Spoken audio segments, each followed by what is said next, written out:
मुझे खुशी है इस बात की कि सरकार ने इस बात पर चर्चा और मौका दिया हम सबको अपनी बात रखने का।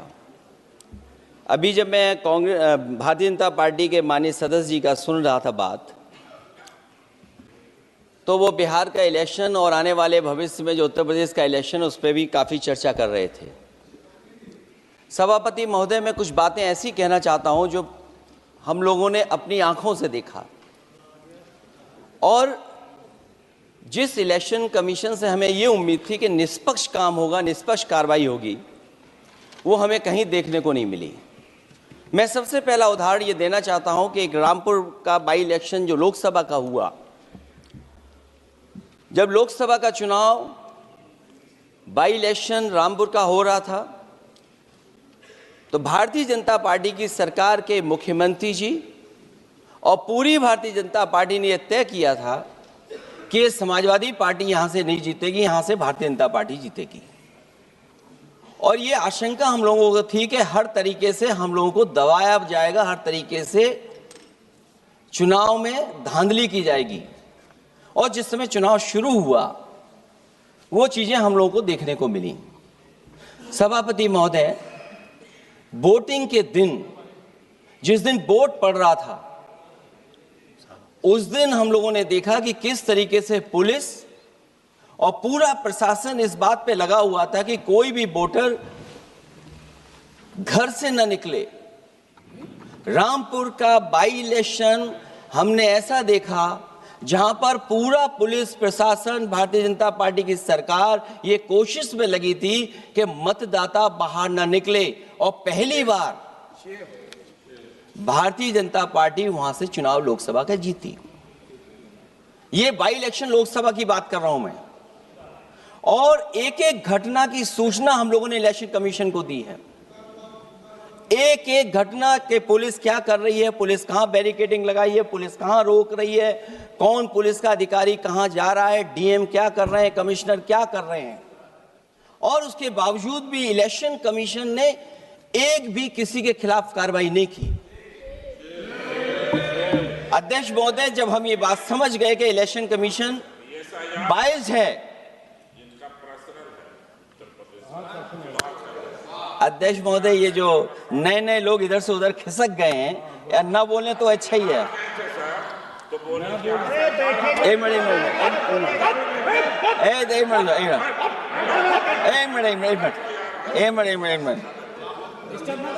अध्यक्ष महोदय, पर अध्यक्ष महोदय, मेरा ये आग्रह है ये अध्यक्ष महोदय ये कुछ जानते नहीं है। अध्यक्ष महोदय, माननीय सदस्य कुछ जानते नहीं है, ये ना पढ़े लिखे हैं ना कुछ जानकारी रखते हैं। ये मैं ये कह रहा हूं, मैं ये बात इसलिए कह रहा हूं, ये अनपढ़ इसलिए हैं।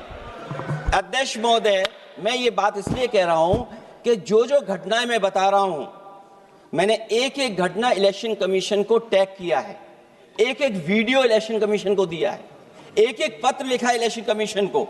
अगर एक भी कार्रवाई की हो तो मुझे बता दें, अगर ये जानते हो। और दूसरा, मैं अध्यक्ष महोदय, मैं दूसरा बताना चाहता हूं आपको। अध्यक्ष महोदय, चुनाव जीते जाते हैं, हारे जाते हैं। कभी कोई चुनाव जीतता है, कभी कोई चुनाव जीतता है। एक समय था जब हम लोग कांग्रेस पार्टी से लड़ते थे, और एक समय आ गया कि जब हम आपसे लड़ रहे हैं चुनाव, कभी ये जीतते हैं, कभी वो जीतते हैं, कभी मैं जीतता हूं। एक समय था अध्यक्ष महोदय, में 5 लोकसभा का सांसद था यहां। इस बार हम लोग भारतीय जनता पार्टी को दूसरे नंबर करके सबसे 1 नंबर पे समाजवादी पार्टी आई। और अध्यक्ष महोदय, ये जहां से आपने कम्युनल पॉलिटिक्स शुरू की थी, जहां से आपने कम्युनल माहौल बनाया था देश में, उस अयोध्या से अगर कोई जीता है तो हमारे समाजवादी पार्टी के अवधेश जी जीत करके आए हैं। ये चुनाव जीते जाते हैं, हारे जाते हैं, लेकिन जिस संस्था की जिम्मेदारी निष्पक्ष रहना, वो आखिरकार संस्था निष्पक्ष क्यों नहीं है, सवाल ये है। और सवाल मैं यहां से उठाता हूं बाई इलेक्शन का। मैं 3 बाई इलेक्शन का उदाहरण देना चाहता हूं आपसे अध्यक्ष महोदय। नहीं, बाई इलेक्शन पर चर्चा नहीं हो रही। नहीं, मैं जब तक आप अध्यक्ष महोदय चीज जानोगे नहीं, अगर मैं एग्जांपल नहीं दूंगा कि इलेक्शन कमीशन क्या कर रहा है, तो अब मैं रिफॉर्म क्या मांग करूंगा। अध्यक्ष महोदय, जब तक मैं घटना नहीं बताऊंगा, मैं पहला बाई इलेक्शन बताना चाहता हूं। ओके, मानिए आपका नंबर आ गया। अगर आप रिफॉर्म पे बात कर रहे हैं तो आपको घटनाएं क्या हुई वो बात तो करनी पड़ेगी। बोलिए। अध्यक्ष महोदय, मैं बाई इलेक्शन मिल्कीपुर की बात करना चाहता हूं। बाई इलेक्शन मिल्कीपुर जो अयोध्या क्षेत्र में आता है, इलेक्शन कमीशन को हम लोगों ने शिकायतें की, यहां धांधली होने जा रही है, चुनाव को हराया जाएगा। वहां की सरकार ने मिलकर के किस अधिकारी को पोस्ट करना है, किसको प्रिसाइडिंग ऑफिसर बनाना है, और हम लोगों ने रंगे हाथ पकड़ा लोगों को। एक व्यक्ति को पकड़ा, वो 6 वोट के डाल के आ रहे थे। एक व्यक्ति को पकड़ा जो दूसरी विधानसभा से थे। एक मंत्री जी भाग गए जो हजारों लोगों को लेकर के उस विधानसभा में आए हुए थे। तो ये बातें मैं इसलिए बता रहा हूं कि अगर हमें रिफॉर्म करना है तो रिफॉर्म तभी संभव है जब हमारा इलेक्शन कमीशन निष्पक्ष होगा। इसलिए अध्यक्ष महोदय, मैं कांग्रेस पार्टी के सुझाव से सहमत हूं कि पहला सुझाव उन्होंने दिया है, और हम समाजवादी पार्टी के लोग भी ये मानते हैं कि जो इलेक्शन कमीशन के अपॉइंटमेंट का जो तरीका है वो तरीका बदला जाए। वो कम से कम ऐसा हो, पारदर्शी हो, निष्पक्ष हो, दिखे कि हमारी भी कुछ भागीदारी है। क्योंकि जो व्यवस्था पहले थी उस व्यवस्था को अगर बदलने का काम किसी ने किया तो भारतीय जनता पार्टी ने किया है। इस व्यवस्था को बदलने का जो सुझाव कांग्रेस पार्टी की तरफ से है उस सुझाव से हम सहमत हैं। दूसरा सुझाव जो कांग्रेस पार्टी ने दिया है, थोड़े दिनों बाद सुधार आया है कांग्रेस में, इसके लिए हम उनको धन्यवाद और बधाई देते हैं। उन्होंने कहा, और अध्यक्ष महोदय मेरा भी सुझाव है कि इलेक्शन बैलेट पेपर से होना चाहिए, और इसलिए होना चाहिए कि बहुत प्रश्न लग रहे हैं, बहुत उंगली उठ रही है। इलेक्ट्रॉनिक चीजों पे बहुत सवाल खड़े हो रहे हैं, और केवल भारत के अंदर लोकतंत्र में नहीं, दुनिया के लोकतंत्र में। और ये जो लोग कुछ कह रहे हैं इलेक्ट्रॉनिक की बात और टेक्नोलॉजी की बात कर रहे हैं, मैं उनसे कहना चाहता हूं कि भारत और जर्मनी की तुलना कर लें, भारत और अमेरिका की तुलना कर लें, भारत की और जापान की तुलना कर लें, हम कहां खड़े हैं। अगर वो संपन्न देश जो टेक्नोलॉजी में हमसे कई गुना आगे हैं, अगर वो स्वीकार नहीं कर रहे ईवीएम, तो आखिरकार हम ईवीएम को क्यों स्वीकार कर रहे हैं। अगर उन देशों में लोकतंत्र है और बैलेट से वोट पड़ रहा है, तो यहाँ पर भी बैलेट से वोट पड़ना चाहिए। और जो मेरी जानकारी जहाँ तक पहुँचती और जानकारी है मुझे, वो जानकारी ये कहती है कि जर्मनी में अगर आप ईवीएम से वोट डालेंगे तो वो अनकॉन्स्टिट्यूशनल माना जाएगा। सोचो, जर्मनी जैसा देश बैलेट पेपर से वोट डलवा रहा है, तो आखिर भारत जैसा देश हम बैलेट पे क्यों नहीं जा रहे हैं। जो रिफॉर्म की बात आई है, सबसे पहला सवाल यही है कि रिफॉर्म का मतलब क्या होता है। जब कोई चीज अपने मूल रूप स्वरूप में होती है तो उसे फॉर्म कहते हैं। जो वो मूल फॉर्म को खो बैठती है तो डिफॉर्म हो जाती है, और फिर उसी मूल फॉर्म में ले जाने का जो प्रयास होता है वो रिफॉर्म कहलाया जाता है। अध्यक्ष महोदय, सवाल ये भी है कि रिफॉर्म की जरूरत क्यों पड़ी, हमारी चुनावी प्रक्रिया खराब क्यों हुई, उसे खराब किसने किया। किसी भी चीज के खराब होने के दो कारण होते हैं। एक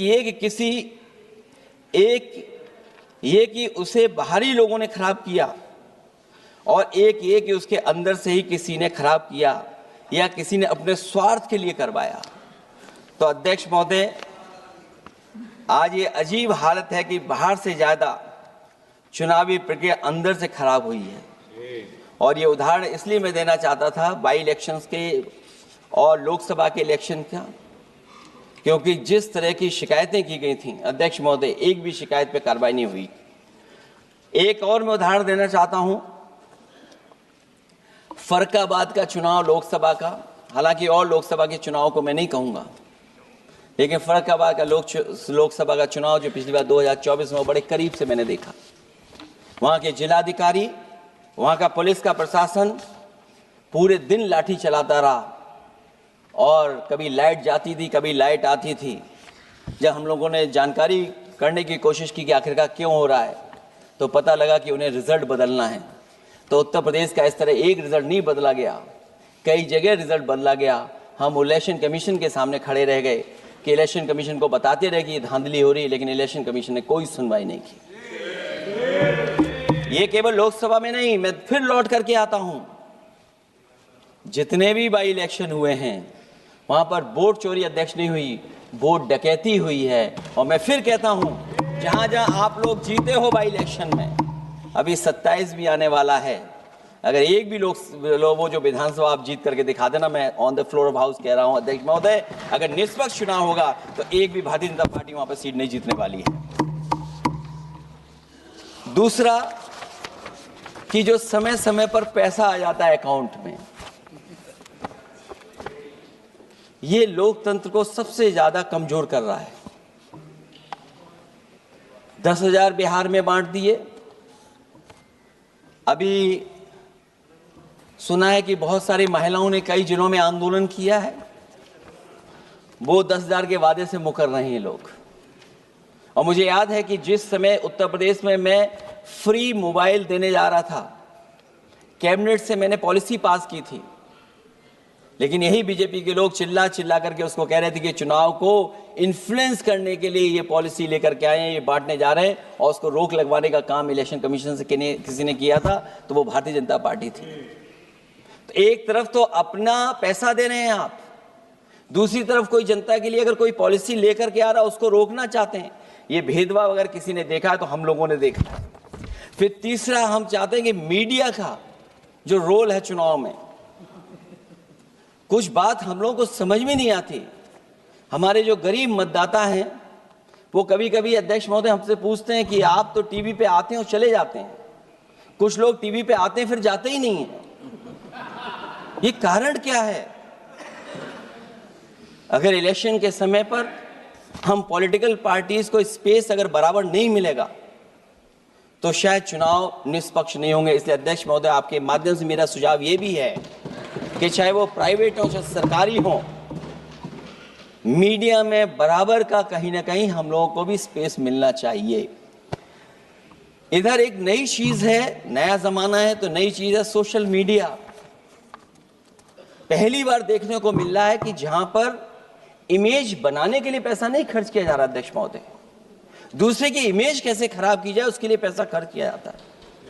जो नकारात्मक जितना कैंपेन है, मैं अध्यक्ष महोदय दावे के साथ कह सकता हूं, हमारे पास कोई एजेंसी नहीं है, कोई सोशल मीडिया टीम नहीं है जो हम नेगेटिव कैंपेन रन कराते हो।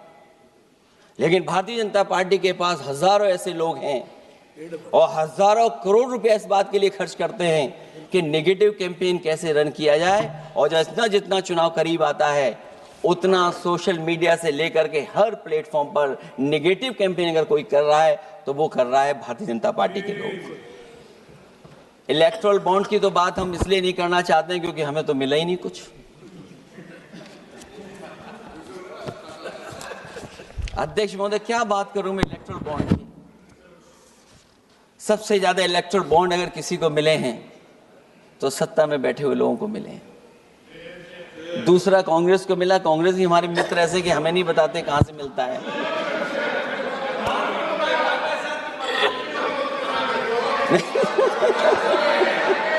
अध्यक्ष महोदय, सबसे ज्यादा चुनावी खर्चा इनके पास, दूसरा खर्चा इनके पास। हम लोगों का भी तो कोई ख्याल रखे अध्यक्ष महोदय,